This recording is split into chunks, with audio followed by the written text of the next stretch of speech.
Luchan dan Yunyang akhirnya menikah dan disaksikan oleh semua penduduk desa.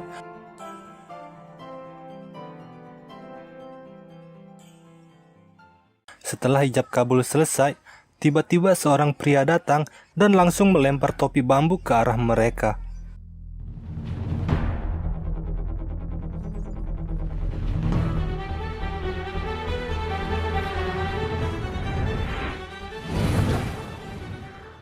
Ternyata dia adalah Chen Zhaiyang, kakak Yunyang yang baru saja tiba bersama istrinya.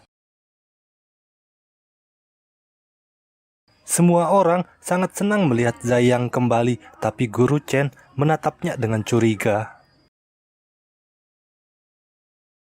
Diam-diam Guru Chen menyuruh Geng Yun pergi ke Tianjin untuk menyelidiki Zhaiyang. Meskipun telah menikah, Luchan masih tetap bertingkah bodoh dan memakan daun-daunan. Hal ini membuat Yunyang sangat kesal dan ingin pergi menegurnya. Guru Chen menghentikan Yunyang dan menjelaskan bahwa Luchan sebenarnya bukanlah orang yang terlahir bodoh. Dia seharusnya menjadi seorang ahli kungfu yang pantas disegani. Tapi karena bunga mekar 3 mahkota, saluran energi Luchan menjadi kacau dan membuatnya bertingkah seperti orang bodoh. Untuk menghilangkan efek tersebut, Luchan harus bergantung pada Yunyang untuk membantunya menyeimbangkan aliran Yin dan Yang guna menyatukan tubuh dan pikirannya. Atau dengan kata lain, mereka harus melakukan hubungan suami istri. Yunyang langsung menolaknya dan pergi meninggalkan Guru Chen. Dia mendatangi Luchan dan memperingatkan bahwa meskipun telah menikah, Luchan harus tetap memanggilnya guru. Dia juga menyuruh Luchan untuk tidur di lantai dan melarangnya mendekati ranjang. Luchan pun dengan patuh mengikuti perintah istrinya. Zhaiyang sangat kecewa mengetahui bahwa adiknya telah menikah dengan orang bodoh. Bahkan si bodoh itu telah mempelajari kungfu aliran Chen. Dia kemudian mengingatkan semua orang tentang ramalan lonceng perunggu 100 tahun lalu. Dulu kungfu aliran Chen boleh dipelajari oleh orang luar. Guru besar Chen Sule memiliki banyak murid dari berbagai daerah dan membuat keluarga Chen menjadi terkenal. Suatu hari seorang biksu gila datang ke desa Chen dengan membawa tas besar di punggungnya. Dia tinggal di aula leluhur dan memiliki nafsu makan yang besar. Dengan keramahan hatinya, Chen Sule menerima dan memberi biksu gila itu makanan. Si biksu gila tinggal di desa Chen selama 2 minggu dan suatu hari dia menertawakan para murid yang sedang berlatih. Para murid sangat marah dan langsung menyerangnya, tapi ternyata biksu gila itu bukanlah orang sembarangan. Dia mengalahkan para murid dengan mudah. Chen Sule sangat marah melihat muridnya terluka dan meminta penjelasan. Si biksu kemudian membuka tas yang dibawanya dan mengeluarkan seorang pria yang terlipat. Dia adalah Wu Kui, si pengejar angin, salah seorang murid Chen Sule. Dengan kungfu aliran Chen, dia telah melakukan banyak pembunuhan dan memperkaos banyak wanita. Si biksu melumpuhkannya dan datang ke desa Chen untuk meminta pertanggungjawaban Chen Sule. Tapi setelah menerima keramahan Chen Sule dan penduduk desa, dia berubah pikiran. Dia mengingatkan Chen Sule untuk tidak sembarangan mengajarkan kungfu aliran Chen kepada orang luar.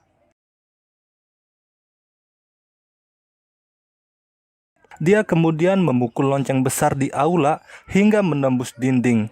Sebelum si biksu pergi, dia meninggalkan sebuah ramalan. Jika orang luar belajar kungfu aliran Chen, bencana akan menimpa desa. Dan jika lonceng berbunyi pada malam hari, maka semua klan akan dilenyapkan. Sejak saat itu, Chen Sule kemudian menetapkan aturan bahwa kungfu aliran Chen tidak boleh diajarkan kepada orang luar. Zhou Yi sangat ketakutan dan merasa bahwa Luchan adalah pembawa bencana. Dia kemudian menyebarkan berita ini ke penduduk desa yang membuat Luchan dijauhi oleh semua orang.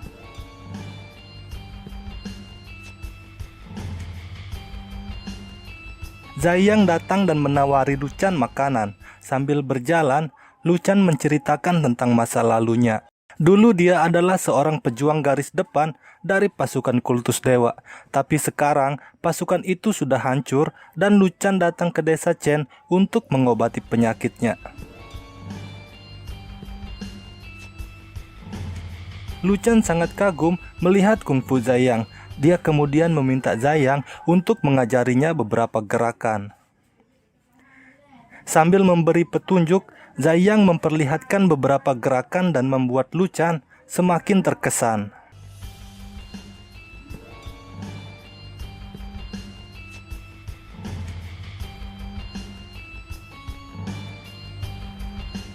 Zhao Yi datang bersama beberapa orang dan langsung membawa Lu Chan dengan paksa. Dia ingin mengusir Lu Chan dari desa Chen untuk mencegah bencana. Tiba-tiba bunga mekar 3 mahkotanya aktif dan Lu Chan pun mengamuk menghajar para penduduk.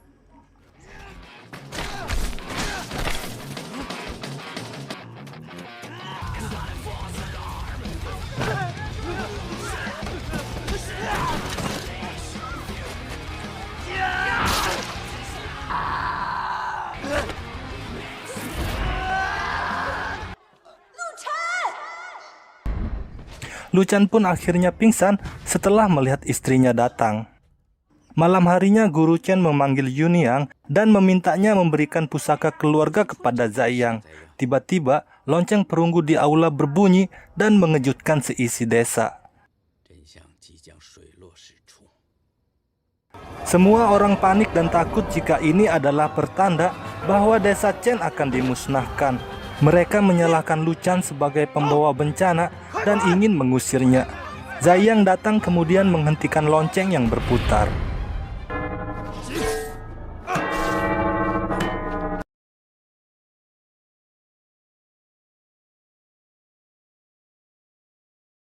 Meskipun tidak ada bahaya yang terjadi, para penduduk tetap ingin mengusir Lu Chan. Mereka juga ingin mengangkat Zhang untuk menjadi kepala desa menggantikan Guru Chen. Yuniang tidak setuju dan berdebat dengan para sesepuh. Guru Chen muncul dan memberitahu semua orang bahwa kembalinya Zhang berhubungan dengan Fang Jizing. Dia juga menunjukkan telegram yang dikirim oleh Geng Yun. Namun tidak ada seorang pun yang mempercayai Guru Chen dan Zhang sendiri tidak mengakuinya. Guru Chen kemudian menyuruh Lu Chan bertarung melawan Zhang.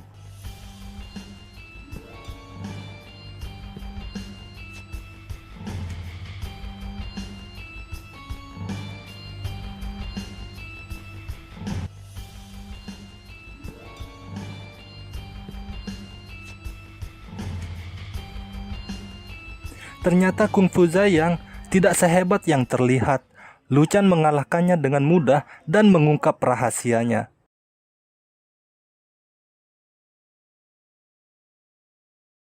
Tubuh Zhang dipenuhi oleh mekanisme yang membantunya melakukan gerakan kungfu. Dengan begitu, dia terlihat seperti seorang ahli. Dengan sangat malu, Zhang mengakui bahwa dia kembali ke desa atas perintah Jizing. Saat ini dia memiliki banyak hutang dan pabrik mesinnya telah disita pemerintah. Jizing berjanji akan membantu Zhang asalkan dia bisa menjadi kepala desa Chen. Dengan bantuan istrinya, dia mengatur rencana untuk mengusir Lu Chan dan mengambil hati para penduduk. Dia juga yang telah membuat Lu Chan mengamuk dengan menusukkan paku besi ke bunga mekar 3 mahkotanya. Ketika akan meninggalkan desa, Yuniang memberinya pusaka keluarga sebagai pesangon.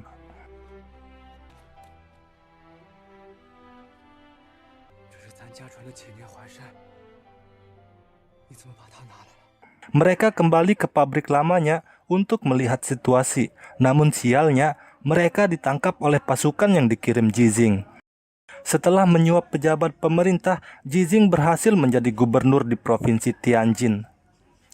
Jizing ingin menghukum Zhang dan istrinya karena gagal menjadi kepala desa Chen. Namun Zhang menyalahkan Lu Chan atas kegagalannya.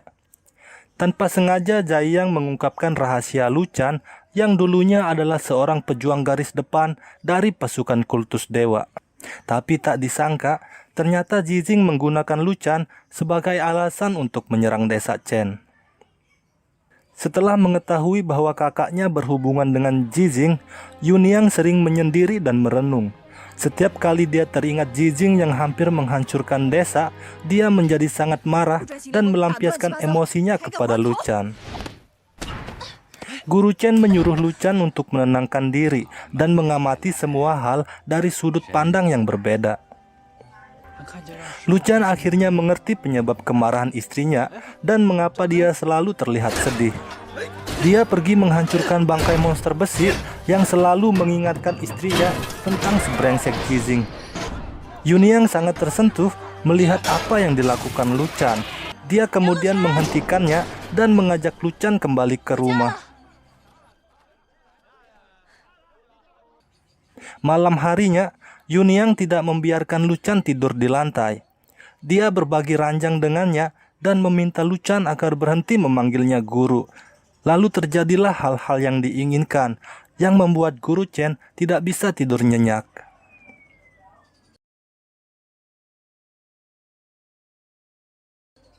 Sejak malam itu, bunga mekar 3 mahkota menghilang dari kepala Lu Chan. Saluran yin dan yang-nya kini selaras, serta tubuh dan pikirannya telah menyatu. Dia berhenti bertingkah bodoh dan terlihat lebih bijaksana. Jijing akhirnya datang ke desa Chen dengan membawa semua pasukan yang ada di Tianjin. Dia langsung menyerang dan ingin menangkap mereka bertiga dengan tuduhan telah menjadi bagian dari pasukan pemberontak.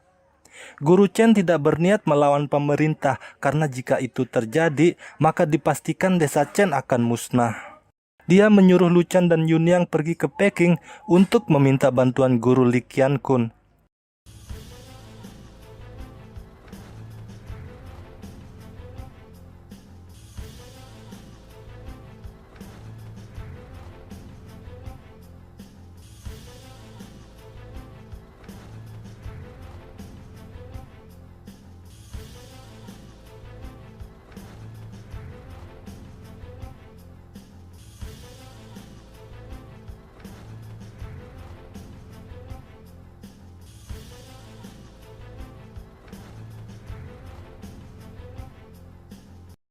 Zhai Yang datang dengan mesin terbang ciptaannya, kemudian membantu Lu Chan dan Yunyang melarikan diri.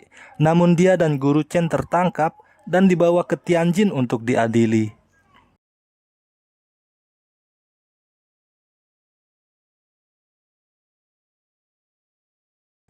Lu Chan dan Yunyang akhirnya tiba di Peking. Namun untuk bertemu dengan Guru Li, Lu Chan harus mengalahkan 8 orang muridnya.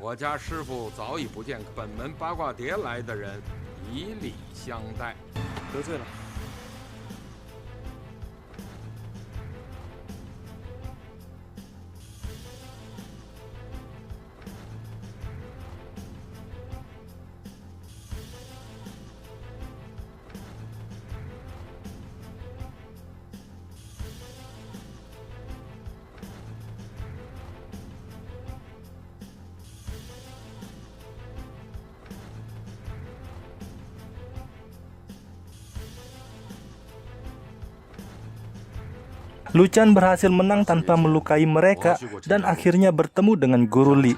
Akan tetapi, Guru Li tidak bisa membantu Lu Chan dan desa Chen. Masalah di desa Chen menyangkut proyek rel kereta api serta korupsi dan pemberontakan. Karena itu, hanya pangeran yang bisa menyelesaikannya.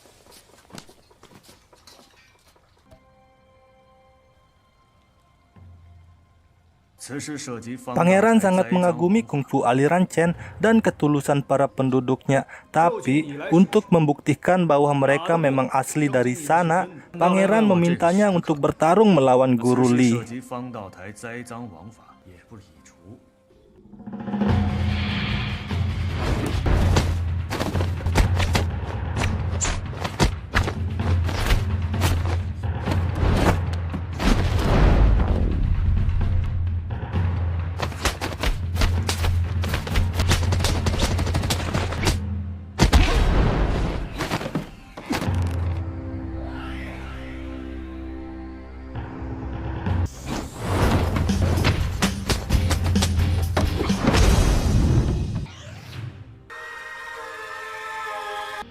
Dalam pertarungan ini, Lu Chen mendapat hidayah dan berhasil mengembangkan kungfu aliran Chen.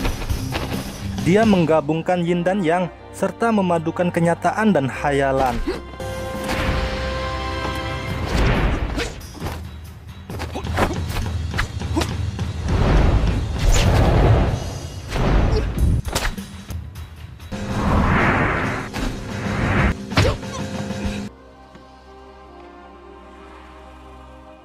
Pangeran sangat tertarik dengan teknik bertarung Lu Chen yang berisi filsafat Tai Chi. Dia kemudian mengubah nama kungfu aliran Chen menjadi Tai Chi. Pangeran akhirnya membantu Lu Chen menyelesaikan masalah di desa Chen. Dia juga membebaskan guru Chen dan Zhang dari penjara, serta memindahkan rute rel kereta api yang mulanya akan melewati desa Chen.